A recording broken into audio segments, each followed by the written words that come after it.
Muito obrigado por escolher o Ministério de Vídeo e Áudio do Templo Batista Maranata. Depois de ouvir esta mensagem, visite o nosso site www.tbm.org.br.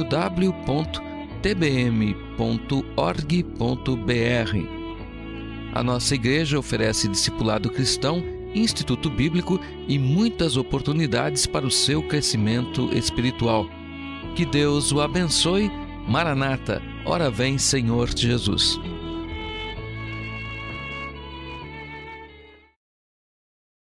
Meditar num texto da Palavra de Deus, Hebreus capítulo 3, verso 13. Abra sua Bíblia, se você quiser ler na sua Bíblia, também ali na projeção. E hoje nós vamos falar da prática da exortação amorosa. Ou seja, como praticar um tipo de exortação que demonstra amor aos nossos irmãos. Como exortar os nossos irmãos de forma amorosa, de forma calorosa. Nós vamos ver isso hoje. Para nós lermos esse texto, convido aqueles que puderem que coloquem-se em pé. E depois da leitura, ainda em pé, nós vamos orar. Diz assim então: Antes, exortai-vos uns aos outros todos os dias, durante o tempo que se chama hoje, para que nenhum de vós se endureça pelo engano do pecado. Então vamos todos ler juntos. Antes, exortai-vos uns aos outros todos os dias, durante o tempo que se chama hoje, para que nenhum de vós se endureça pelo engano do pecado. Nosso Deus, nós estamos louvando o Teu nome. Apenas o Senhor pode trazer à igreja essas pessoas que Tu trouxeste hoje. Apenas pelo Teu Espírito Santo, os Teus filhos podem se congregar todos reunidos, tendo a liberdade de adorar o Teu santo nome. Ó Deus, nós confiamos na ação do Teu Espírito Santo enquanto estudamos a Tua palavra. Ele promete em Sua palavra, ó Deus, nos conduzir em toda a verdade. E é nessa dependência que Ele age assim para conosco, que nós oramos em nome de Cristo, o nosso Salvador. Amém. Podem se assentar, irmãos. Exortação amorosa é a prática biblicamente recomendada para a prevenção contra o pecado na vida do crente. Ou seja, ali claramente o texto nos diz que devemos exortar-nos uns aos outros todos os dias. Quando ele diz durante o tempo que se chama hoje, está falando da urgência disso. E a razão é para que nenhum de vós se endureça pelo engano do pecado. Então o remédio realmente para que nenhum irmão seja endurecido em seu coração pelo pecado está na exortação amorosa. Ou seja, no fato de estarmos constantemente sendo chamados a atenção pelo nosso Deus e pelos nossos irmãos a respeito disso. A palavra exortar, ela vem de uma palavra no grego que seria parakaleo, que significa para o lado, e kaleo, chamar. Ou seja, literalmente é chamar alguém para o seu lado. Exortar isso, trazer alguém para o seu lado, colocar aqui do seu lado, para que você possa, através da conversa, realmente exortá-lo a respeito de alguma coisa importante. E essa exortação se refere tanto à correção, quanto ao consolo, quanto ao encorajamento. Eu posso chamar alguém para o meu lado para consertar alguma coisa, eu posso chamar alguém ao meu lado para encorajar essa pessoa, eu posso chamar alguém ao lado para consolar essa pessoa. E é interessante que essa palavra é a mesma palavra, ou no mesmo sentido da palavra consolador, que é a palavra usada para o Espírito Santo, para o ministério do Espírito Santo. Então esse ministério de exortar é um ministério que o Espírito Santo tem na vida de todo crente através dos outros irmãos. Ou seja, ele faz com que o irmão traga outro irmão ao seu lado, para que então possa consolar, encorajar dentro das suas necessidades. E notem, irmãos, que é um ministério que pertence a todos os crentes, porque o texto diz: antes exortai-vos uns aos outros todos os dias. Então todos os crentes são chamados a esse ministério, apesar que em Romanos 12, Romanos diz ali, quando ele fala dos dons permanentes na igreja, que alguns irmãos são chamados especialmente para esse ministério. Ou seja, recebem de Deus uma capacitação especial para exortar a outros irmãos. Mas aqui nós somos chamados a exortar uns aos outros. E exortar de forma amorosa. E o que eu quero dizer agora é que esse ministério de exortação, ele pode ser praticado de diferentes formas e diferentes lugares. Por exemplo, Nós, entre os pastores, nas nossas reuniões, nas nossas conversas, estamos constantemente nos exortando amorosamente, constantemente encorajando uns aos outros, constantemente consolando uns aos outros e, quando necessário, constantemente corrigindo uns aos outros. Notem que isso se dá na igreja, além na relação dos pastores, na relação dos pastores com os crentes. Ou seja, o ministério pastoral envolve isso, de encorajar, de consolar, de estar realmente chamando irmãos ao lado para estar caminhando com eles. E ocorre entre os irmãos da igreja. Nada impede que irmãos, usados pelo Espírito Santo, sirvam de exortadores amorosos uns dos outros. Não só na igreja, na família também. Nota quão importante é a exortação do esposo para a esposa e da esposa para o esposo. Quão importante é isso? E nota bem que a exortação dentro do matrimônio, dentro do casamento, ela tem um lugar especial, ela tem um lugar muito importante. E poucos talvez tenham a sabedoria de usar a exortação amorosa dentro do casamento. Mas eu não vou tratar dessa questão da família hoje, mas eu posso dizer uma coisa a respeito disso. O marido sábio e amoroso, a esposa sábia e amorosa, nunca exorta o seu cônjuge da seguinte forma: olha, você tem que melhorar nisso, ou você tem que mudar nisso. Não, ele nunca faz isso. Sabe de que forma ele faz? Nós temos que melhorar nisso, nós temos que mudar nisso. Marido, nunca aponte o dedo para sua esposa dizendo: olha, você tem que melhorar nisso, viu? Olha, você está errada nisso, você está falhando nisso, e Deus está dizendo na sua palavra que você tem que mudar nisso. Não, nunca faça isso. É o seu cônjuge, é a pessoa que você ama. Chegue lá e diz para ela: olha, meu chuchuzinho. Não, chuchuzinho não, né? Outra palavra que pode usar. Meu amor, minha linda. Não é? Olha, nós temos que melhorar em tal coisa. Ou seja, isso é exortação amorosa. Você não está colocando a culpa em ninguém, mas dizendo: olha, nós somos uma só carne e nós temos que melhorar nesse aspecto. Dentro da família é super importante isso também, dos pais para com os filhos. Não é? Quantas vezes nós precisamos fazer isso? Exortar amorosamente os nossos filhos. Chamar o nosso filho de lado, colocar o filho do lado aqui e dizer: olha, nós precisamos mudar nisso. Também aqui o nós é importante, não é? Chega, chama ele para o lado e diz: meu filho, nós estamos precisando caminhar juntos nessa questão. Não joga a culpa sobre o garoto, sobre a garota. Assume a responsabilidade, diz: olha, vamos andar junto. Aconselhamento é legal por causa disso. Aconselhamento é andar junto, é fazer uma caminhada juntos, não é? Não é uma caminhada literal, andar no parque, mas é caminhar na vida juntos, dizer: meu filho, vem do meu lado aqui, vamos andar junto, vamos aprender o que Deus quer de nós e vamos melhorar no nosso relacionamento com Deus. E é importante também dos filhos para os filhos. Não tem aquela história do filho mais velho? Eu não sei se eu tive o azar ou a sorte de ser o filho mais velho, talvez você também. Mas daí a mãe, geralmente, algumas coisas coloca para a gente, não é? Olha, cuida do seu irmão assim ou assim. Mas quando a gente se torna adulto, entre os irmãos, a gente faz isso. Um exortando o outro, consolando, encorajando, isso é importante. Algum tempo atrás, a casa da minha irmã lá no Rio de Janeiro foi assaltada e ela ficou muito assustada. Então o que os outros irmãos fizeram? Ligaram, minha outra irmã recebeu ela em casa, nós estávamos nos encorajando mutuamente, não é? E nós estávamos fazendo o quê? Exortando uns aos outros ao encorajamento e ao consolo. Mas não somente na igreja, na família, essa prática da exortação amorosa ocorre também no mundo. Porque se exortar é chamar para o lado, tem uma coisa muito importante que a gente pode fazer, que é exatamente isso: chamar alguém que não conhece Cristo. Vem cá, anda do meu lado, eu quero te ensinar sobre uma pessoa. Eu quero realmente mostrar para você quem é Jesus Cristo e o que Ele fez por mim. Então a exortação amorosa inclui também essa questão. Mas eu quero falar 3 coisas sobre isso que eu dei a introdução agora.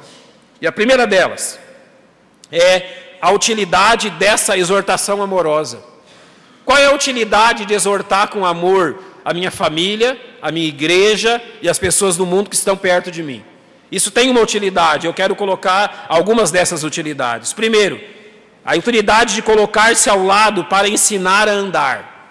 Olha só o que diz 1 Tessalonicenses 4:1. Diz assim: finalmente, irmãos, vos rogamos e exortamos no Senhor Jesus, que assim como recebestes de nós, de que maneira convém andar e agradar a Deus, assim andai, para que possais progredir cada vez mais. Então, a utilidade dessa exortação amorosa é exatamente isso. É colocar alguém do seu lado para que você comece a andar com aquela pessoa. Ali diz claramente a exortar a forma quanto a andar e agradar a Deus, a forma de andar e agradar a Deus.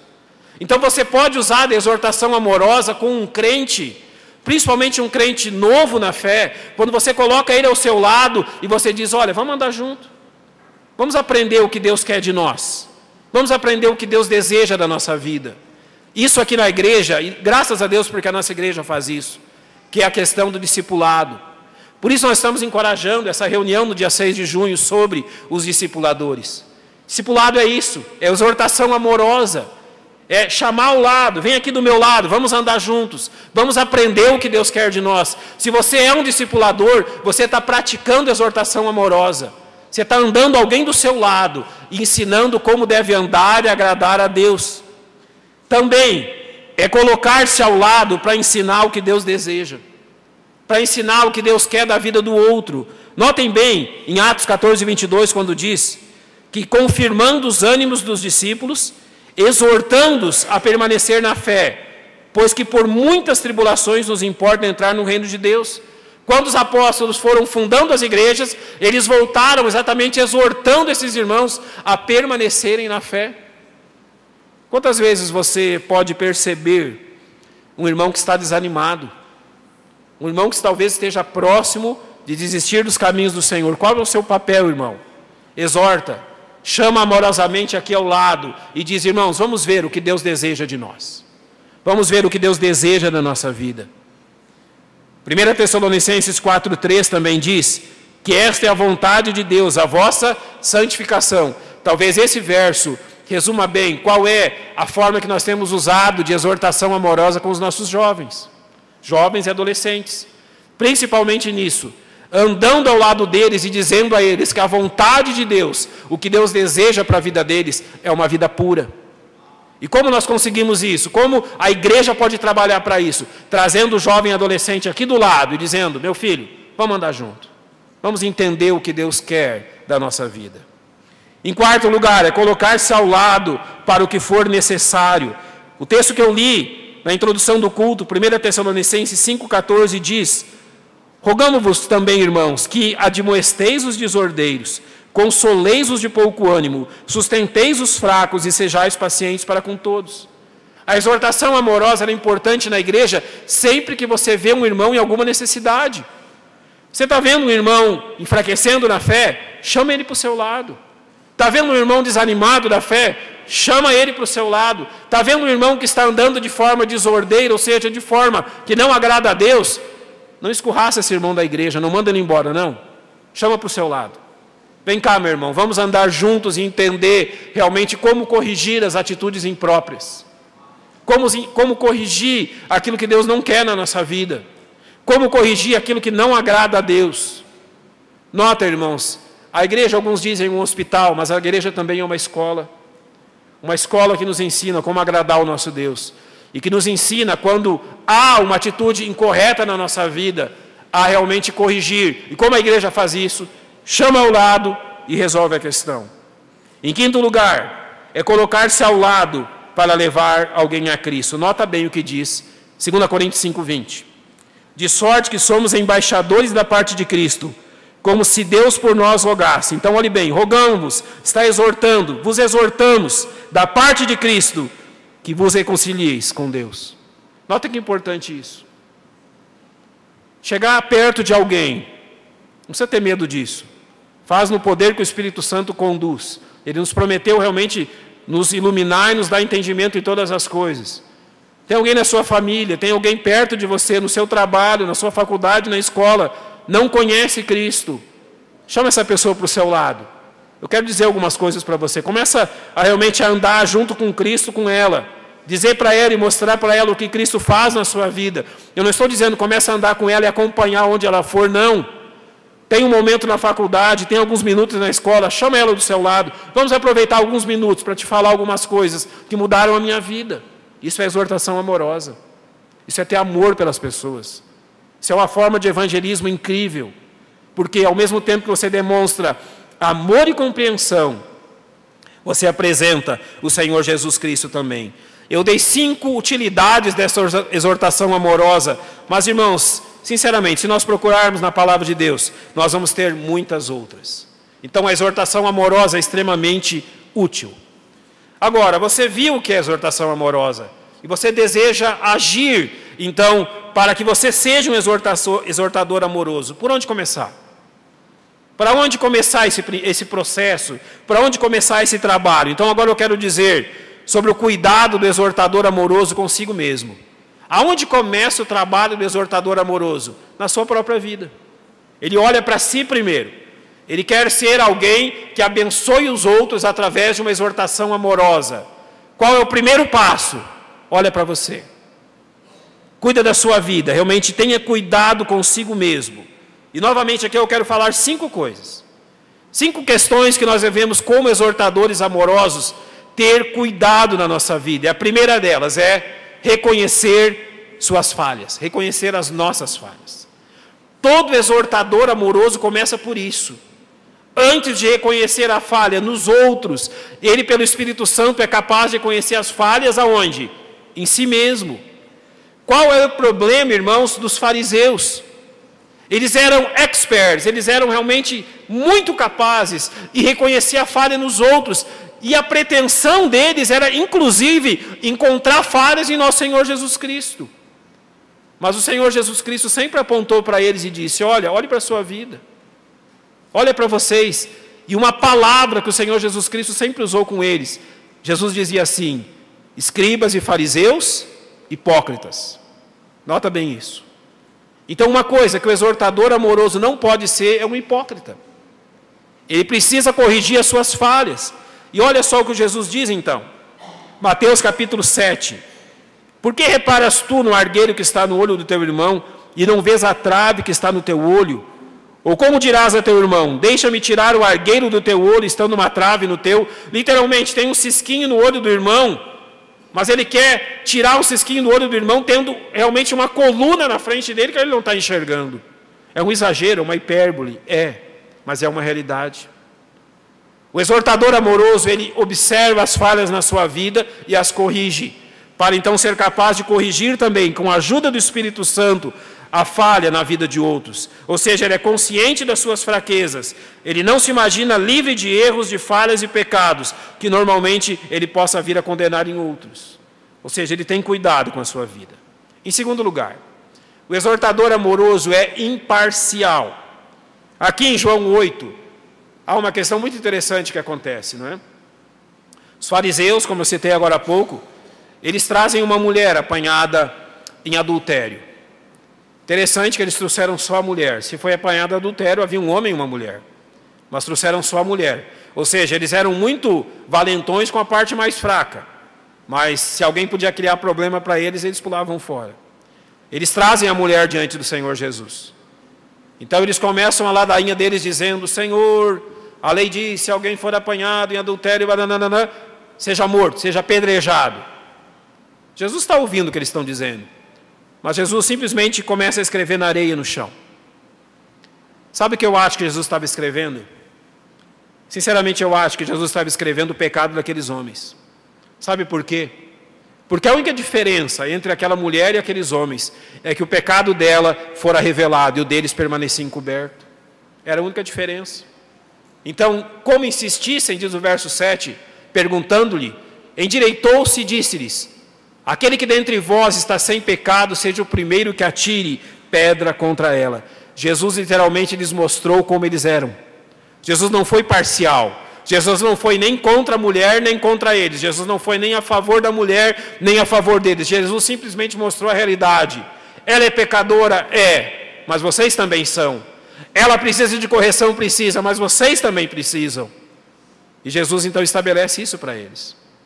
O exortador amoroso, ele é imparcial.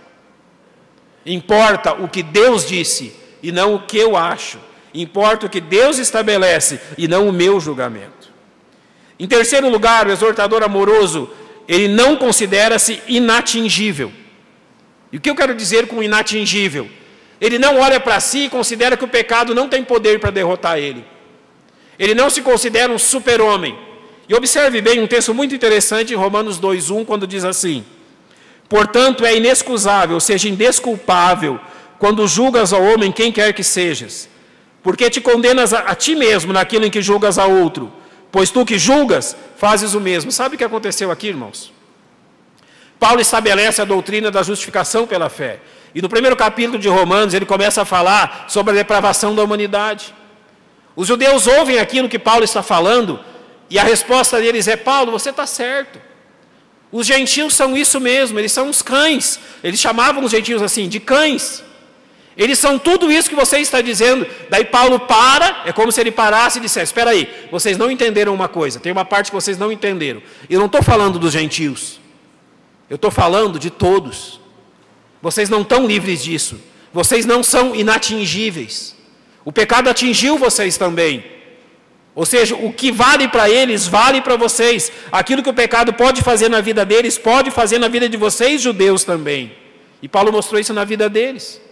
Há um verso sobre isso que eu acho muito interessante. 1 Coríntios 10:12 diz: aquele, pois, que cuida estar em pé, faça o quê? Olhe que não caia. Notem que o exortador amoroso, ele tem isso como uma regra.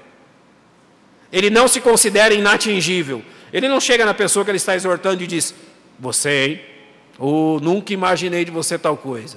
Que coisa, hein? Olha só, o que você fez? Como se ele fosse livre de ser atingido. Não. Ele está de pé, mas ele sabe: eu tenho que cuidar muito para não cair. Ele não se considera inatingível. Em quarto lugar, o exortador amoroso pratica a autodisciplina, porque Mateus 7,5 diz assim: hipócrita, tira primeiro a trave do teu olho, e então cuidarás em tirar o argueiro do olho do teu irmão. E aqui, irmãos, entra uma questão. Eu disse que eu não ia entrar nem num lado nem no outro, mas posso falar algumas coisas sobre família. Essa questão de praticar a autodisciplina é essencial na vida, principalmente dos pais. Qual é um grande problema que esse mundo está enfrentando? Se você visita, eu vou aqui tirar o lar de crente da questão, mas dizer lar de pessoas principalmente incrédulas. Lar de pessoas que não conhecem Cristo. Eles começam a falar das atitudes dos filhos. E dizer: meu filho faz isso, meu filho faz aquilo, meu filho faz aquele outro. Mas depois de ouvir eles alguns minutos, e ver a prática deles por alguns minutos, você entende onde é que o filho aprendeu. Eu tenho um amigo que é psicólogo. Ele me disse que um tempo atrás um pai veio consultar-se com ele sobre o filho que estava tendo dificuldades na escola. E ele disse para o pai: ó pai, o problema do filho realmente é o quê? É mentira. O menino está envolvido numa rede de mentiras e vivendo em algo irreal, e isso é um problema. E o pai então questionou: mas como é que ele aprendeu isso? Então ele ouviu o diálogo do pai com outra pessoa. O pai estava mentindo, descaradamente mentindo. Assim que terminou o diálogo, ele perguntou para o pai: com quem que ele aprendeu a mentir mesmo? Irmãos, não se enganem. Os nossos filhos não criam problema no lar. Eles apenas refletem os problemas que o lar tem. É autodisciplina. Isso é essencial. Ou seja, o exortador amoroso, ele realmente disciplina-se a si mesmo e toma isso como uma regra. Em quinto lugar, não serve de pedra de tropeço. Observe bem Romanos 14, capítulo 14, verso 13. Assim que não nos julguemos mais uns aos outros, antes seja o vosso propósito não pôr tropeço ou escândalo ao irmão. Esse é o propósito do exortador amoroso. Ele não quer derrubar ninguém, ele não quer destruir a vida de ninguém. Ele quer sim ver os irmãos e família edificados no amor de Cristo, porque realmente isso é a importância para ele. Então nós vimos a importância da exortação amorosa, nós vimos o que o exortador amoroso cuida em si, e agora então, o cuidado do exortador amoroso para com o outro. Então agora o exortador amoroso deixou de olhar para si mesmo e ele começa a olhar para a pessoa que ele está exortando. Quais são os cuidados que devemos ter a exortar amorosamente os nossos irmãos? O que o exortador amoroso leva em conta para com o outro? Notem em primeiro lugar, ele não exerce uma crítica amarga. Aonde está isso na palavra de Deus? Mateus capítulo 7, verso 1 diz: não julgueis para que não sejais julgados. Notem ali, Jesus não está dizendo que não devemos exercer nenhum tipo de julgamento, irmãos. Não é isso que Jesus está dizendo. O que Jesus está censurando aqui é exatamente isso: a crítica amarga, a crítica destrutiva, o julgar, o realmente exortar alguém a fim de destruí-lo. É isso que Jesus está dizendo. Não pratiquem a crítica amarga, a crítica que destrói outras pessoas. Então, em relação ao outro, o exortador amoroso, ele não critica de forma amarga, destrutiva. Antes, ele se despe de todo espírito de condenação, de todo espírito de pré-julgamento. Ele não age com base em suposições, mas ele está disposto realmente a ajudar, colaborar. Quando você exorta amorosamente, você faz isso. Você está disposto a ouvir, a sentir empatia, a realmente chamar ao lado, entender o que está acontecendo, e não simplesmente destilar amargura sobre a vida da pessoa. Isso não é ajuda, isso é uma forma de destruir mais rápido. Não é uma forma de edificação, mas sim uma forma de prejuízo da vida do nosso irmão. Em segundo lugar, o exortador amoroso, ele não se coloca no lugar do Senhor. Por que eu digo isso? Observe bem o que diz Romanos 14:10. Mas tu, por que julgas teu irmão? Ou tu também, por que desprezas teu irmão? Pois todos havemos de comparecer ante o tribunal de Cristo. Notem que o exortador amoroso, ele não se considera o juiz final das questões. Ele sabe que esse papel pertence ao Senhor. Ele sabe que aquele irmão que está sendo exortado, em última análise, ele prestará contas diante do tribunal de Cristo. É do Senhor que ele, realmente, diante do Senhor que ele vai prestar contas, e não diante do pastor ou algum outro irmão da igreja. É Cristo o julgador final de todas as coisas. Ele compreende isso. Em terceiro lugar, ele compreende suas limitações para com o outro. E o que significa isso? Observe, 1 Coríntios capítulo 4, verso 5. Portanto, nada julgueis antes de tempo, até que o Senhor venha, o qual também trará à luz as coisas ocultas das trevas, e manifestará os desígnios dos corações. Então, cada um receberá de Deus o louvor. Quem é capaz, irmãos, de julgar o coração? Quem é capaz de julgar os propósitos mais profundos do ser humano? Quem é capaz de adentrar na profundidade da mente e arrancar de lá aquilo que está mais escondido? É o nosso Deus. É Ele que é capaz de fazer isso. Então, o exortador amoroso, em todos os seus relacionamentos, ele leva algumas considerações. Por exemplo, ele leva em conta que muitas vezes, quando a verdade vem à tona, as coisas acabam sendo mais favoráveis em relação aos outros ou àquela pessoa que exortamos do que imaginávamos no começo. Ou seja, ele tem uma boa disposição com essa pessoa. Quer um exemplo? Lembra do sacerdote Eli e de Ana? Lembra como foi o primeiro julgamento de Eli a respeito de Ana? Alguém lembra? O que Eli disse de Ana? Literalmente, ela é uma mulher bêbada. Não foi isso? Ele olhou para ela: olha, o que você está, nessa altura do dia, de manhã ainda você já está alcoolizada? Uma primeira olhada, uma primeira observação, na sua limitação ali de ver as coisas, ele considerou isso. Mas quando ele compreendeu o que estava acontecendo, ele viu que ali estava uma mulher extremamente abalada no seu coração, extremamente necessitada de uma exortação que a trouxesse ao encorajamento. O exortador amoroso tem cuidado, então, em não julgar mal as pessoas. E aqui entra uma questão muito importante, irmãos. Se você deseja ser alguém usado por Deus para exortar amorosamente os seus irmãos, realmente você tem que abandonar todo o pensamento de sempre pensar o pior das pessoas. Se eu sempre espero o pior delas e sempre espero ou penso o pior sobre elas, eu jamais vou ter a capacidade de ajudá-las a ter o melhor. Jamais realmente vou ter a capacidade de ajudá-la a fazer o melhor. Pense nisso.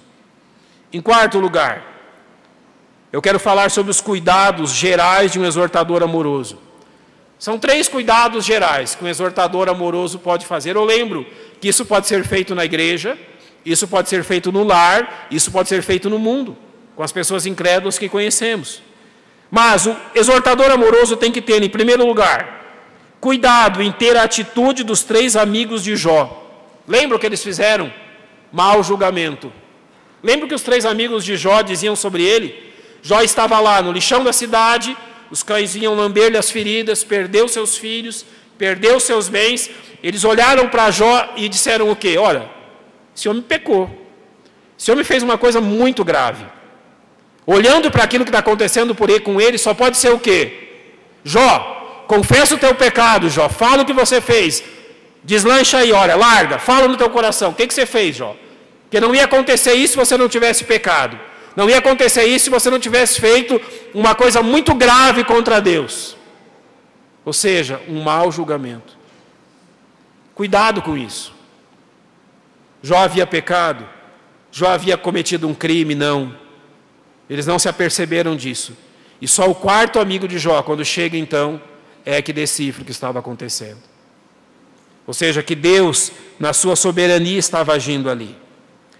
Um segundo cuidado que o exortador amoroso tem, ele não quer agir como Paulo agiu com João Marcos. Desprezo. Lembra o que Paulo fez com João Marcos? Quer saber, então você não quer mais andar conosco? Barnabé, você está apoiando ele, então Barnabé, pega ele, anda para lá, eu vou pegar Lucas, vou andar para cá, a gente não anda mais junto. Ele desprezou João Marcos. E depois você lembra o que acontece? No final da vida ele diz assim, traz João Marcos. Ele me é o quê? Muito útil no ministério. Ou seja, não haja com desprezo. Desprezar a pessoa pelo fato dela discordar de você em alguns pontos que não são relevantes, não é motivo para desprezo. E finalmente, é um erro não ter a atitude que Jesus teve com Pedro. Jesus foi tolerante, mas quando nós somos intolerantes, nós estamos fazendo o contrário do que Jesus fez. Ou seja, o exortador amoroso, se aquele que ele está exortando erra, não conserta a situação, não anda como ele quer, não vai ser intolerante. Pedro negou Jesus, Pedro desprezou Jesus, e depois você vê Jesus amorosamente cuidando de Pedro. Jesus é o maior exemplo de um exortador amoroso. Ele vem e restitui Pedro. É como se ele chegasse ali em João 21, tomasse Pedro do seu lado e dissesse assim, Pedro, apesar de tudo aquilo que aconteceu, vamos andar juntos agora. Eu quero te ensinar algumas coisas. Tolerância. Pedro não esperava isso do mestre, mas foi isso que o mestre, ou dessa forma, que o mestre agiu para com Pedro.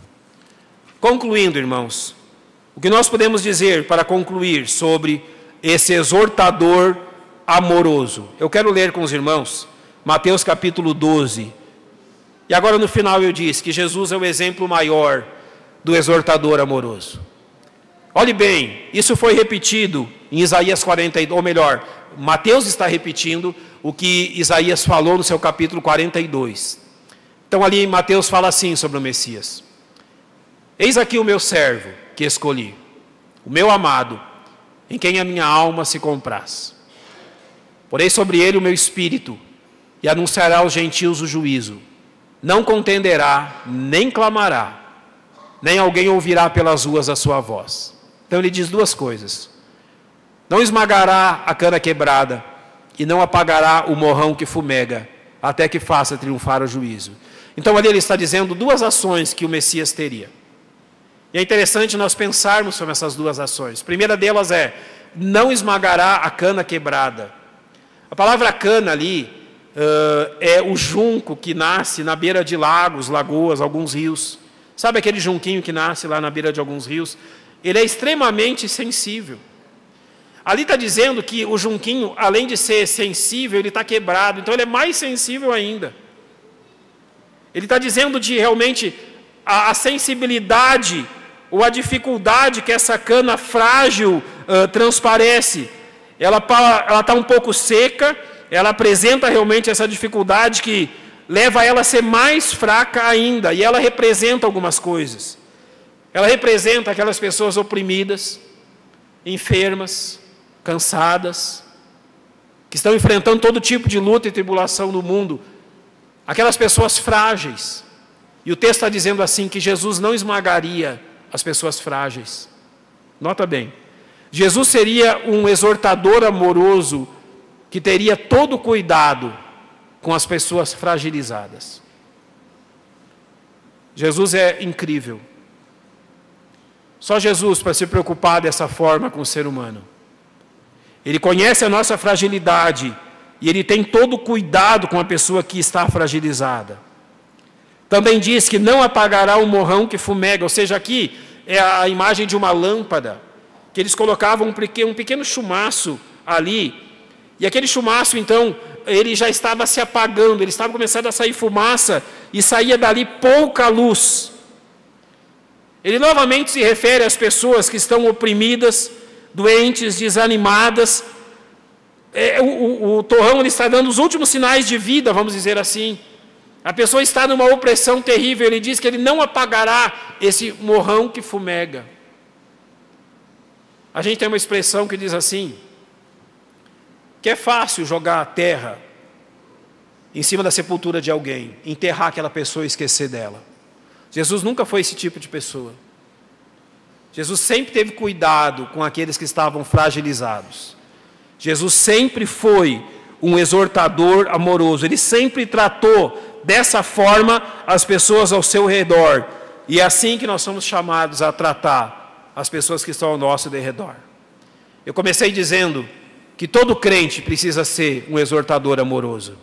E que a exortação amorosa é a principal prevenção contra o quê? Contra o pecado. Você ouviu qual o valor de ser um exortador amoroso? Como o exortador amoroso cuida da sua vida e como o exortador amoroso cuida da vida do outro. O que fazer agora então? Irmãos, é rogar ao Espírito Santo que use cada um de nós como bênção na vida uns dos outros.